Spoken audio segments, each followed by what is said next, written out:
నకిలీ మద్యం కేసులో తనను ఇరికిస్తున్నారని జోగి రమేష్ చెప్పుకొస్తున్నారు. ఆయనకు మద్దతుగా వైసీపీ నేతలను సజ్జల రంగంలోకి దింపుతున్నారు. వైసీపీ ఆఫీసు నుంచి స్క్రిప్టులు పంపించి అద్దేపల్లి జనార్దన్ రావును బెదిరించి వీడియోలు తీస్తున్నారని ఆరోపిస్తున్నారు. అలా చెప్పించాలని అనుకుంటే నేరుగా జగన్ రెడ్డి పేరునో, కుట్ర సిద్ధాంత నిపుణుడైన సజ్జల పేరునో చెప్పించేవారు కదా. గతంలో అసలు లీక్ కాని 10th పేపర్ కేసులో ఓ నారాయణ స్కూల్ చిరుద్యోగిని పట్టుకుని నాతో నేరుగా నారాయణ మాట్లాడతాడు, పేపర్ లీక్ చేయమని ఆయనే చెప్పాడని అప్పటి ఎస్పీ రిషాంత్ రెడ్డి వాంగ్మూలం తీసుకున్నారు.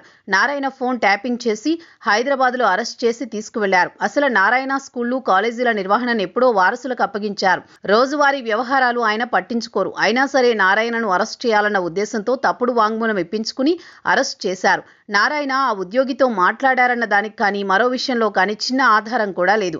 అది ఫేక్ వాంగ్మూలం. బెదిరించి వీడియో తీయించుకోవడం అంటే ఇప్పుడు అద్దేపల్లి జనార్దన్ రావు జోగి రమేషే ఈ కుట్ర తనతో చేయించాడని చెప్పడానికి అవసరమైన అన్ని సాక్ష్యాలు ఇస్తున్నారు.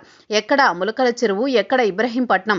ఈ లింకు జోగికి ఎలా తెలిసింది, ఎలా కలిసింది? అసలు అద్దేపల్లి ఎవరో తనకు తెలియదంటాడు. ఓసారి మా తాత వాళ్ళ తాత ఫ్రెండ్స్ అంటాడు, ఇంకోసారి తెలుసు కానీ ఫ్రెండ్స్ కాదంటాడు. కానీ నిజం మాత్రం సారా వ్యాపారంలో వీరు భాగస్వాములు. జోగి రమేష్ ఇంటి సీట్ ఫుటేజీలను ఇవ్వరు, ఫోన్లను ఇస్తానని మీడియా ముందు షో చేస్తారు. కానీ ఆయన వాడే ఫోన్లు ఒకటి కాదని అందరికీ తెలుసు. పోలీసులు అద్దేపల్లితో చెప్పించాలనుకుంటే జోగి రమేష్ పేరే ఎందుకు చెప్పిస్తారు? ఆ కుట్ర మొత్తం జోగి కనుసన్నల్లో జరిగింది కాబట్టి.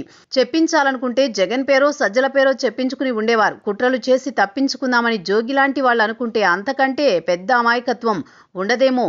ఇలాంటి కుట్రలకు ఎలాంటి ట్రీట్మెంట్ కరెక్టో అలాంటిదే ఇప్పుడు ఇవ్వడం ఖాయంగా కనిపిస్తోంది.